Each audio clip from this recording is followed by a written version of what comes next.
नमस्कार दोस्तों। पशु परिचर भर्ती के लिए हम देख रहे थे सामाजिक अध्ययन कक्षा 6 से लेकर कक्षा 10 तक की, जो राजस्थान के अंदर जीके की 3 पुस्तकें चलती है, उन तीनों का अध्ययन हम कर रहे हैं। प्रत्येक क्लास में 3 पुस्तकें हैं। आज हमारे कक्षा 8 की जो पुस्तक रहेगी उसका नाम है संसाधन एवं विकास। संसाधन एवं विकास दोस्तों, कंप्लीट पुस्तक के अध्याय अनुसार वन लाइनर प्रश्न है, वो इस क्लास के अंदर आपको देखने को मिलेंगे दोस्तों। प्रत्येक क्वेश्चन आपके लिए इंपॉर्टेंट रहेगा। सबसे इंपॉर्टेंट चीज है वो ये है कि कंप्लीट नोट्स, अगर आप आज से टारगेट लेकर चल रहे हैं और आप ये चाहते हैं कि सर आप जो पढ़ा रहे हैं उसमें से कितने क्वेश्चन आएंगे, तो इतना बोल रहा हूं 85% क्वेश्चन जो मैटर में पढ़ा रहा हूं, निःशुल्क क्लासें यूट्यूब पे लगा रहा हूं और जो नोट्स में दे रहा हूं ऐप के माध्यम से, उनसे आएंगे और जो क्वेश्चन आंसर हम करेंगे उनसे आएंगे। तो आपको करना कुछ नहीं है, क्लासों को अटेंड करना है प्लेलिस्ट में जाके, और कंप्लीट नोट्स ऐप पर उपलब्ध है। जो आज जो भी साथी हमारे साथ जुड़ रहे हैं ना इस वीडियो में, सभी साथियों को आज ही नोट्स प्राप्त कर लेने, स्पेशल ऑफर चल रहा है इसलिए दोस्तों। तो एक बार जो भी साथी साथ जुड़े हैं, वीडियो को लाइक शेयर चैनल को सब्सक्राइब करने का कार्य कीजिए। आज संसाधन एवं विकास के बारे में हम पढ़ रहे हैं। पहला अध्याय है कक्षा 8 का, वो है संसाधन। प्रत्येक वस्तु जिसका प्रयोग आवश्यकताओं को पूरा करने में किया जा सकता है क्या कहलाती है? संसाधन कहलाती है दोस्तों। किसी विचार अथवा आविष्कार पर एकाधिकार क्या कहलाता है? पेटेंट कहलाता है। कौशल करने अथवा वस्तु बनाने का नवीनतम ज्ञान क्या कहलाता है? प्रौद्योगिकी। क्या कहलाता है? प्रौद्योगिकी। संसाधनों के कितने प्रकार होते हैं? 3 प्रकार होते हैं, प्राकृतिक, मानव निर्मित और मानव संसाधन। प्रकृति से बिना अधिक संशोधन के उपयोग में लिए जाने वाले संसाधन क्या कहलाते हैं? प्राकृतिक संसाधन। क्या कहलाते हैं? प्राकृतिक संसाधन। प्राकृतिक संसाधनों को विस्तृत रूप से किन प्रकारों में विभक्त किया गया है? 2 भागों में, एक तो नवीकरणीय और दूसरा अनवीकरणीय। नवीकरणीय व अनवीकरणीय दोस्तों। जो प्यारे साथी कंप्लीट नोट्स खुद बना रहे हैं वो स्क्रीनशॉट लेकर साथ में बना लें, लेकिन मेरा कहना है कि आप आज ही ऐप से नोट्स है उनको प्राप्त कर लें दोस्तों। आगे चलिए। जिन संसाधनों को शीघ्रता से बनाया व पुनः पूरित किया जा सकता है क्या कहलाते हैं? नवीकरणीय संसाधन। जिन संसाधनों के भंडार सीमित है तथा उन्हें नवीकृत होने में हजारों साल लग जाते हैं क्या कहलाते हैं? अनवीकरणीय संसाधन। पवन ऊर्जा, सौर ऊर्जा, बायोमास किस प्रकार के संसाधन है? नवीकरणीय संसाधन है। डीजल, पेट्रोलियम, प्राकृतिक गैस, कोयला आदि किस प्रकार के संसाधन है? अनवीकरणीय, जिनको दोबारा नहीं बनाया जा सकता दोस्तों। प्राकृतिक संसाधनों का मूल स्वरूप बदलने से तैयार संसाधन क्या कहलाते हैं? मानव निर्मित संसाधन कहलाते हैं दोस्तों। समझ गए? ले लीजिए स्क्रीनशॉट। आगे देखिए, आगे है संसाधनों का सतर्कता पूर्वक प्रयोग तथा उन्हें नवीकरण के लिए समय देना क्या कहलाता है? संसाधन संरक्षण कहलाता है दोस्तों। संसाधनों के उपयोग की आवश्यकता एवं भविष्य के लिए उनके संरक्षण का संतुलन बनाना क्या कहलाता है? सतत पोषणीय विकास कहलाता है। सतत पोषणीय विकास कहलाता है दोस्तों।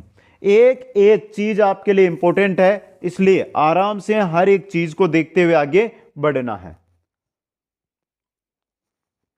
चलिए दोस्तों आगे। अगला 2 नंबर का जो अध्याय है हमारे, वह भूमि, मृदा, जल, प्राकृतिक वनस्पति व वन्य जीवन संसाधन। भूपृष्ठ के कुल भाग का कितने प्रतिशत भूमि है? तो लगभग 30%। समझ गए? पृथ्वी के झूठ पर दानेदार कणों के आवरण की पतली परत को क्या कहा जाता है? मृदा कहा जाता है। तापमान परिवर्तन, प्राणियों व वनस्पति क्रियाकलापों से पृथ्वी की अनावृत सेलों का टूटना व क्षय होना क्या कहलाता है? अपक्षय। क्या कहलाता है? अपक्षय कहलाता है दोस्तों। आगे चलिए। मृदा परिच्छेदिका की मोटाई कौन निश्चित करता है? समय निश्चित करता है। ह्यूमस निर्माण की दर को कौन प्रभावित करता है? वनस्पति, प्राणीजात व सूक्ष्म जीव। पौधों के बीच की अनावृत भूमि को जैव पदार्थों से ढक देना क्या कहलाता है? मल्च बनाना कहलाता है दोस्तों। तीव्र ढाल वाली भूमि को चौड़े व समतल क्षेत्र में बदलकर कृषि योग्य बनाने क्या कहलाता है? वेदिका फार्म कहलाता है। तटीय प्रदेशों व शुष्क प्रदेशों में पवन गति को रोकने के लिए लगाई गई वृक्षों की कतार क्या कहलाती है? रक्षक मेखलाएं कहलाती है दोस्तों। पृथ्वी पर अलवणीय जल की मात्रा कितनी है? लगभग 2.7% जो पीने योग्य जल है दोस्तों। एक या एक से अधिक पारितंत्रों की पारिस्थितिक एकता की रक्षा के लिए नामित किया गया प्राकृतिक क्षेत्र क्या कहलाता है? राष्ट्रीय उद्यान। जैसे रणथंभौर राष्ट्रीय उद्यान सवाईमाधोपुर में, समझ, केवलादेव राष्ट्रीय उद्यान, सरिस्का राष्ट्रीय उद्यान, ये चीजें। आगे चलिए दोस्तों, वैश्विक नेटवर्क के द्वारा जुड़े रक्षित क्षेत्रों की एक श्रृंखला जिसे संरक्षण व विकास के बीच संबंध को प्रदर्शित करने के इरादे से बनाया गया क्या कहलाती है? जैवमंडल नीचे या बायोस्फीयर्स। विश्व का पहला जल विद्युत उत्पादन करने वाला देश नॉर्वे। विश्व का पहला सौर ऊर्जा व पवन ऊर्जा चालित बस अड्डा कहां पर है? स्कॉटलैंड के अंदर। भारत में थोरियम खनिज कहां से प्राप्त होता है? कहां से होता है? केरल के मोनोजाइट बालू से। केरल के मोनोजाइट बालू से। भारत की कौन सी नदियों का डेल्टाई क्षेत्र पेट्रोलियम उत्पादक माना जाता है? कृष्णा व गोदावरी नदियों का डेल्टाई क्षेत्र। भारत का प्रमुख परमाणु ऊर्जा केंद्र केगा कहां पर है? केगा है कर्नाटक में। केगा कहां पर है? कर्नाटक में। ऊर्जा के गैर परंपरागत ऊर्जा के स्रोतों में कौन सा मिला है? सौर ऊर्जा, पवन ऊर्जा, ज्वारीय ऊर्जा। ये परंपरागत ऊर्जा स्रोतों के अंदर सम्मिलित किए जाते हैं दोस्तों। चलिए आगे देखते हैं। आगे देखिए, एक एक चीज इंपॉर्टेंट है तो हर चीज को ध्यान से देखते हुए आगे बढ़ना है। भारत का प्रमुख परमाणु ऊर्जा केंद्र राणा प्रताप सागर कहां पर स्थित है? राजस्थान में। भारत का प्रमुख परमाणु ऊर्जा केंद्र नरोरा कहां पर है? उत्तर प्रदेश में। विश्व का सबसे बड़ा भूतापीय ऊर्जा का केंद्र कहां पर है? यूएसए में। कहां पर है? यूएसए के अंदर। भारत का प्रमुख परमाणु ऊर्जा केंद्र कल्पकम कहां पर है? तमिलनाडु में। कल्पकम कहां पर है? तमिलनाडु में। भारत का प्रमुख परमाणु ऊर्जा केंद्र तारापुरा कहां पर है? महाराष्ट्र में। भारत की में भूतापीय ऊर्जा संयंत्र कहां पर है? मणिकरण हिमाचल व पूगा घाटी लद्दाख, 2 जगह हैं। विश्व का पहला ज्वारीय ऊर्जा संयंत्र कहां पर स्थापित किया गया? ज्वारीय ऊर्जा संयंत्र फ्रांस के अंदर। भारत के किस क्षेत्र में ज्वारीय ऊर्जा की प्रचुर संभावना है? कहां पर है? कच्छ की खाड़ी में। कहां पर है? कच्छ की खाड़ी में। जैविक अपशिष्ट को किस माध्यम से ऊर्जा में परिवर्तित किया जा सकता है? बायोगैस से। किससे? बायोगैस माध्यम से दोस्तों। ले लो स्क्रीनशॉट। चले आगे, नेक्स्ट तीसरा अध्याय, खनिज और शक्ति संसाधन। खनिज और शक्ति संसाधन। खनिज को कितने भागों में बांटा गया? 2 में, एक धात्विक, दूसरा अधात्विक खनिज। वे पदार्थ जो विद्युत व उष्मा के सुचालक होते हैं तथा उनमें चमक होती है क्या कहलाते हैं? धातु कहलाते हैं। चूना पत्थर, संगमरमर, नमक, बलुआ पत्थर, जिप्सम आदि किस प्रकार के खनिज है? अधात्विक खनिज है दोस्तों। खनिज ईंधन जैसे कोयला, पेट्रोलियम आदि किस प्रकार के खनिज है? अधात्विक। कैसे हैं? अधात्विक। धात्विक खनिजों के कितने प्रकार होते हैं? 2 प्रकार, एक तो लोह खनिज, दूसरे अलोह खनिज। लोह और अलोह खनिज। पृथ्वी के अंदर दबी सेलू से खनिजों को बाहर निकालने की प्रक्रिया क्या कहलाती है? खनन कहलाती है। क्या कहलाती है? खनन कहलाती है दोस्तों। ले लो स्क्रीनशॉट। चलिए आगे। पेट्रोलियम व प्राकृतिक गैसों का निष्कर्षण किस विधि से किया जाता है? प्रवेदन विधि के द्वारा किया जाता है दोस्तों। पृथ्वी की सतह के निकट स्थित खनिजों को जिस प्रक्रिया के द्वारा खोदकर निकाला जाता है उसे क्या कहा जाता है? आखनन। सतह के निकट है, उनको आखनन विधि के द्वारा निकाला जाता है। विश्व में बॉक्साइट का सबसे बड़ा उत्पादक देश कौन सा है? ऑस्ट्रेलिया। कौन सा देश है? ऑस्ट्रेलिया। खनिजों का निष्कर्षण कितने प्रकार से किया जाता है? 3 प्रकार से। एक तो खनन, दूसरा प्रवेदन और तीसरा आखनन दोस्तों। समझ गए? कालगुल व कुलगार्डी का संबंध किस खनिज से है? सोना से दोस्तों। किससे है? सोना से। कंप्यूटर उद्योग में प्रयुक्त होने वाला सिलिकॉन यानी सिलिकॉन किस अयस्क से प्राप्त होता है? सिलिकॉन किस अयस्क से प्राप्त होता है? क्वार्ट्ज से। किससे प्राप्त होता है? क्वार्ट्ज से दोस्तों। कोयले से प्राप्त विद्युत को क्या कहा जाता है? तापीय विद्युत। जो कोयले से प्राप्त विद्युत होती है उसको तापीय विद्युत कहा जाता है दोस्तों। जरिया, धनबाद व बोकारो कोयला उत्पादक क्षेत्र कहां पर है? जरिया, धनबाद और बोकारो ये कहां पर है? झारखंड में। कहां पर स्थित है ये? झारखंड के अंदर स्थित है दोस्तों। चलिए आगे चलते हैं दोस्तों, आगे देखते हैं। देश का प्रसिद्ध कोयला उत्पादक क्षेत्र रानीगंज। रानीगंज कहां पर है? रानीगंज जो देश का प्रसिद्ध कोयला उत्पादक क्षेत्र है ये पश्चिम बंगाल में। कहां पर है? पश्चिम बंगाल में। एल्यूमिनियम किस अयस्क से प्राप्त होता है? एल्यूमिनियम किससे निकाला जाता है? किससे प्राप्त किया जाता है? बॉक्साइट से। किससे? बॉक्साइट से। खनिज किस प्रकार के संसाधन है? खनिज अनवीकरणीय, यानी कि इनको आप दोबारा बना नहीं सकते। पेट्रोल को आप बना सकते हो क्या दोबारा? नहीं, नीचे से निकाल सकते हो, जिस दिन खत्म हो गया तो खत्म ही है दोस्तों। ऊर्जा के वे स्रोत जिनका प्रयोग लंबे समय से किया जा रहा है तथा उनके भंडार सीमित है क्या कहलाते हैं? परंपरागत स्रोत कहलाते हैं। अंतर्हित धूप के नाम से कौन सा खनिज जाना जाता है? कोयला जाना जाता है। किस खनिज को काला सोना भी कहा जाता है? पेट्रोलियम व पेट्रोलियम के जो उत्पाद है उनको काला सोना कहते हैं। पेट्रोलियम व पेट्रोलियम के उत्पाद। बॉम्बे आई का संबंध किससे है? पेट्रोलियम क्षेत्र से। बॉम्बे आई जहां से पेट्रोलियम क्षेत्र से संबंध है दोस्तों। अगला अध्याय नंबर 4 अब हमारे सामने आएगा, जिसका नाम है करसी। क्या नाम है? करसी दोस्तों। लैटिन शब्द एग्री का क्या अर्थ होता है? मृदा। एग्री का अर्थ होता है मृदा। लैटिन शब्द कल्चर का क्या अर्थ होता है? कल्चर मतलब कृषि करना। एग्री कल्चर, मृदा पर कृषि करना।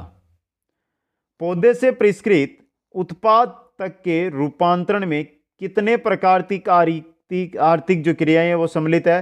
3 प्रकार की। प्राकृतिक संसाधनों का उत्पादन व निष्कर्षण किस प्रकार की क्रियाओं में आता है? प्राथमिक क्रियाओं के अंदर। प्राकृतिक संसाधनों का प्रसंस्करण करना किस प्रकार की क्रियाओं में आता है? द्वितीय क्रियाओं में आता है। प्राथमिक व द्वितीय क्षेत्र को सेवा द्वारा सहयोग किस प्रकार की क्रियाओं द्वारा दिया जाता है? तृतीय क्षेत्र, यानी सेवा तृतीय क्षेत्र के अंतर्गत आता है दोस्तों। समझ गए? यहां से ले लो स्क्रीनशॉट प्यारे मित्रों। चलते हैं आगे। आगे देखिए, यातायात, बीमा, बैंक, विज्ञापन आदि किस प्रकार की क्रिया है? तृतीय सेवा क्षेत्र में आते हैं। विशेष रूप से निर्मित तालाबों व पोखरों में मत्स्य पालन किस प्रकार की कृषि में शामिल है? पीसी कल्चर के अंदर। अंगूरों की खेती किस प्रकार की कृषि में शामिल है? कमेंट करके बता दो, अंगूरों की खेती किस प्रकार की कृषि में आती है? बताइए। कृषि व पशुपालन किस प्रकार की क्रिया है? प्राथमिक क्रिया है। रेशम कीटों का वाणिज्यिक पालन किस प्रकार की कृषि में शामिल है? सेरीकल्चर में। वाणिज्यिक उपयोग के लिए फलों, सब्जियों, फूलों को उगाना किस प्रकार की कृषि में शामिल है? हॉर्टिकल्चर, यानी उद्यान कृषि में। कृषक परिवार की आवश्यकताओं को पूरा करने के उद्देश्य से की जाने वाली कृषि क्या कहलाती है? निर्वाह कृषि। क्या कहलाती है? निर्वाह कृषि। अंगूरों की खेती को अन्य किस नाम से जाना जाता है? द्राक्षा कृषि। द्राक्षा कृषि, द्राक्षा कृषि के नाम से दोस्तों। आगे चलिए नेक्स्ट। स्थानांतरित व चलवासी पशुचारण किसमें शामिल है? आदिम निर्वाह कृषि में। किसान द्वारा छोटे भूखंड पर एक वर्ष में एक से अधिक फसलें प्राप्त करने को क्या कहा जाता है? क्या कहा जाता है? गहन निर्वाह कृषि कहा जाता है। भारत में किस भाग में स्थानांतरित कृषि प्रचलित है? कहां पर है? उत्तर पूर्वी भाग के अंदर। भारत में स्थानांतरित कृषि को किस नाम से जाना जाता है? किस नाम से? जूमिंग कृषि के नाम से। मेक्सिको में स्थानांतरित कृषि को किस नाम से जाना जाता है? मिल्पा के नाम से। किस नाम से? मिल्पा के नाम से जाना जाता है मेक्सिको में। ब्राजील में स्थानांतरित कृषि को किस नाम से जाना जाता है? रोका के नाम से। किससे नाम से? रोका। मलेशिया में स्थानांतरित कृषि को क्या कहा जाता है या किस नाम से जाना जाता है? लदांग के नाम से, लदांग के नाम से। स्थानांतरित कृषि को अन्य किस नाम से भी जाना जाता है? कृतन या दहन के नाम से, कृतन या दहन के नाम से भी जाना जाता है स्थानांतरित कृषि को। आगे चलिए मित्रों, आगे देखिए। जब फसल उत्पादन व पशुपालन केवल उत्पाद को बाजार में विक्रय उद्देश्य से जाता है तो इसे क्या कहा जाता है? वाणिज्यिक कृषि। जब भूमि का उपयोग भोजन व चारा उत्पादन दोनों के लिए किया जाता है तो इसे क्या कहा जाता है? मिश्रित कृषि। जब कृषि में बड़े पैमाने पर श्रम व पूंजी की आवश्यकता होती है तो इसे क्या कहा जाता है? रोपण कृषि कहते हैं दोस्तों। चाय, कहवा, रबड़, कपास, गन्ना, केला आदि किस प्रकार की कृषि के उदाहरण है? ये रोपण कृषि के उदाहरण है। किसके हैं? रोपण कृषि के। विश्व में सर्वाधिक प्रयोग की जाने वाली खाद्य फसल है चावल। विश्व में सर्वाधिक प्रयोग की जाने वाली खाद्य फसल चावल। मक्का को अन्य किस नाम से जाना जाता है? कोरन के नाम से। किस नाम से? कोरन के नाम से। चावल उत्पादन में कौन सा देश अग्रणी है? चावल उत्पादन में चीन अग्रणी है। कौन सा है? चीन अग्रणी है दोस्तों। ले लो स्क्रीनशॉट। चलिए आगे। भारत में गेहूं किस ऋतु में उगाया जाता है? शीत ऋतु में। भारत में उगाया जाने वाला प्रमुख मोटा अनाज मिलेट कौन सा है? बाजरा, जवार व रागी है। विश्व में सर्वाधिक मक्का उत्पादन किस देश में होता है? सर्वाधिक मक्का उत्पादन किस देश में होता है? अमेरिका में। सुनहरा रेशा किसे कहा जाता है? पटसन। पटसन कहलाता है सुनहरा रेशा।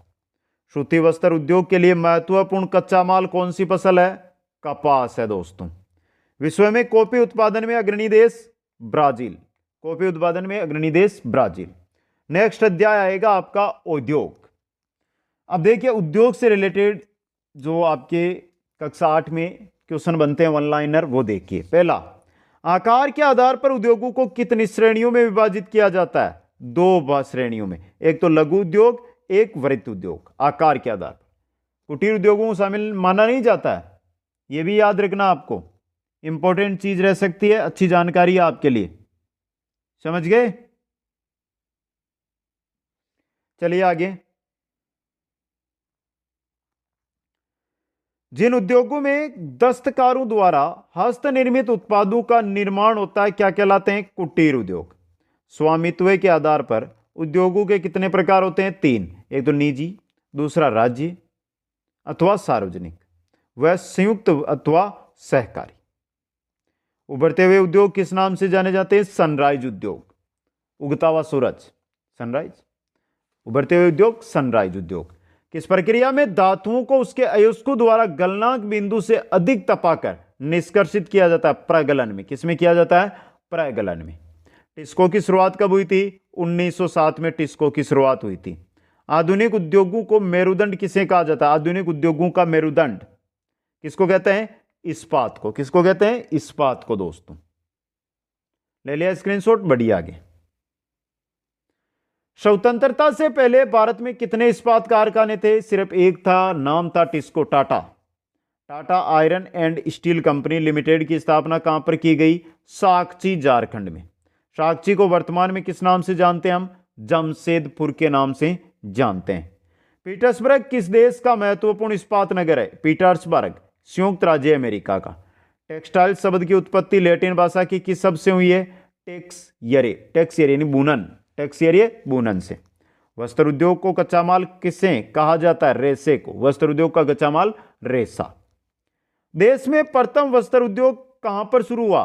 पोर्ट ग्लेस्टर, कलकत्ता में 1818 में। जापान का मैनचेस्टर किसे कहा जाता है? ओसाका को। जापान का मैनचेस्टर ओसाका को कहा जाता है। देश में पहली सफल यंत्रीकृत सूती वस्त्र मिल कहां पर स्थापित हुई? मुंबई में। कब? 1854 में। कब हुई थी? 1854 के अंदर दोस्तों। ले लो स्क्रीनशॉट।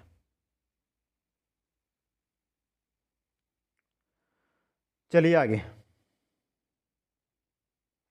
भारत को मैनचेस्टर किसे कहा जाता है? भारत का मैनचेस्टर अहमदाबाद, गुजरात। अहमदाबाद को कहा जाता है। अगला टॉपिक, अध्याय मानव संसाधन। मानव संसाधन मंत्रालय की स्थापना कब हुई थी? 1985 के अंदर। राष्ट्र का सबसे बड़ा संसाधन किसे माना जाता है? लोगों को सबसे बड़ा संसाधन माना जाता है। भारत का औसत जनसंख्या घनत्व है 382 व्यक्ति प्रति वर्ग किलोमीटर। 382 व्यक्ति प्रति वर्ग किलोमीटर। संपूर्ण विश्व का औसत जनसंख्या घनत्व है 51 व्यक्ति प्रति वर्ग किलोमीटर। पूरे विश्व का यह। उन वर्षों की संख्या जिसमें औसत व्यक्ति के जीवित रहने की आशा की जाती है क्या कहलाती है? जीवन प्रत्याशा। क्या कहलाती है? जीवन प्रत्याशा। किसी क्षेत्र विशेष में लोगों का आना जाना क्या कहलाता है? प्रवास। किसी क्षेत्र विशेष में आना जाना प्रवास कहलाता है दोस्तों। ले लो स्क्रीनशॉट। आगे बढ़िए, आगे देखिए। अब एक देश के जन्म दर व मृत्यु दर के बीच का अंतर क्या कहलाएगा? प्राकृतिक वृद्धि दर। वे लोग जो देश छोड़ते हैं क्या कहलाते हैं? उत्प्रवासी।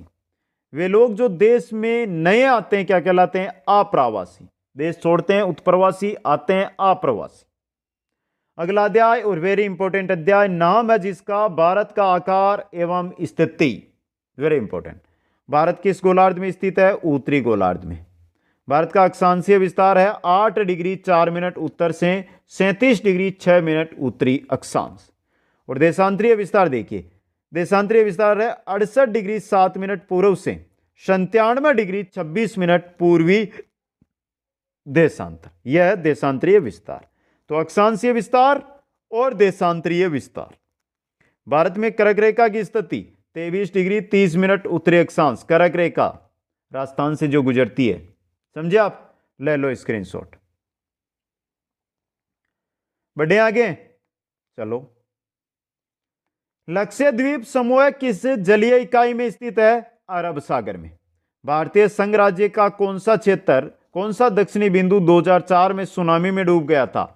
इंदिरा पॉइंट। अंडमान व निकोबार द्वीप समूह किस जलीय इकाई में स्थित है? बंगाल की खाड़ी में। भारत के भूभाग का कुल क्षेत्रफल कितना है? 32.8 लाख वर्ग किलोमीटर। भारत का क्षेत्रफल विश्व के कुल क्षेत्रफल का कितने प्रतिशत है? 2.4%। 2.4%। भारत की मानक यामोत्तर रेखा किसे माना जाता है? 82 डिग्री 30 मिनट पूर्वी देशांतर रेखा को। समझ गए? इंपॉर्टेंट। भारत की स्थल सीमा की कुल लंबाई 15,200 किलोमीटर। 15,200 किलोमीटर। समझ गए आप? यहां पे भारत की समुद्री तटरेखा की कुल लंबाई द्वीपों समूह सहित 7,516.6 किलोमीटर। तो ये तो स्थलीय है और ये द्वीपी, यानी जो चारों ओर समुद्र जिसमें द्वीप भी शामिल है, अंडमान निकोबार लक्षद्वीप। समझ गए? आगे देखिए। किस अक्षांश रेखा से दक्षिण की ओर भारत सकरा होता जाता है? 22 डिग्री उत्तरी अक्षांश से। भारत के पश्चिम में कौन सी जलीय इकाई है? अरब सागर है। भारत के पूर्व में कौन सी जलीय इकाई है? बंगाल की खाड़ी है। गुजरात से अरुणाचल के मध्य स्थानीय समय का अंतर है लगभग 2 घंटे का। भारत की मानक यामोत्तर रेखा कहां से गुजरती है? मिर्जापुर उत्तर प्रदेश से। अक्षांश प्रभाव कहां से कहां तक पड़ता है? उत्तर से दक्षिण की ओर। 1869 में सवेज नहर के निर्माण के साथ ही यूरोप व भारत के मध्य की दूरी कम हुई 7,000 किलोमीटर की। दक्षिण में समुद्र पार भारत के कितने पड़ोसी देश है? 2 है। एक तो श्रीलंका है, दूसरा मालदीव है जिससे विवाद भी चल रहा है। भारत और श्रीलंका के मध्य कौन सा सकरा जलीय रास्ता है? पाक जल संधि, पाक जलडमरू भारत और श्रीलंका के मध्य स्थित है दोस्तों। आगे बढ़िए, आगे देखिए। मालदीव किसके निकट स्थित है? लक्षद्वीप समूह के दक्षिण में है। भारत व श्रीलंका के मध्य कौन सी खाड़ी है? मन्नार की खाड़ी स्थित है। मित्रों, आपसे सिर्फ और सिर्फ हाथ जोड़ के इतना कहना चाहता हूं कि कम से कम इतना काम कर दो, मेरे लिए कर दो। आज 10 मित्रों को शेयर कर दो। देखते हैं कौन कौन साथी शेयर करता है। शेयर करता है ना, वो कमेंट करके मेरे को जरूर बता देना। कमेंट करके बताना कि मैंने शेयर किया है दोस्तों। और जिन साथियों ने अभी तक लाइक नहीं किया, लाइक कर लीजिए। और जो भी नए साथी, प्यारे साथी आज के दिन हमारे साथ जुड़ रहे हैं इस वीडियो के माध्यम से, वो चैनल को सब्सक्राइब कीजिए दोस्तों। और सब्सक्राइब करना ही है, लेकिन साथ में बेल आइकन में ऑल नोटिफिकेशन है, उसको ऑन भी करना है दोस्तों। क्योंकि हर वीडियो का नोटिफिकेशन तब तक आपके पास नहीं जाएगा जब तक बेल आइकन में ऑल नोटिफिकेशन ऑन करोगे। कंप्लीट नोट्स ऐप पर उपलब्ध है। निःशुल्क क्लासें यूट्यूब के प्लेलिस्ट में आपको मिल जाएगी। कैसी लगी ये क्लास कमेंट करके बताइए, और 10 मित्रों तक आपने शेयर कर दिया तो कमेंट आपका नाम जरूर करें। आप सभी साथियों को बहुत बहुत धन्यवाद। जय हिंद, जय भारत। मिलते हैं नेक्स्ट क्लास में।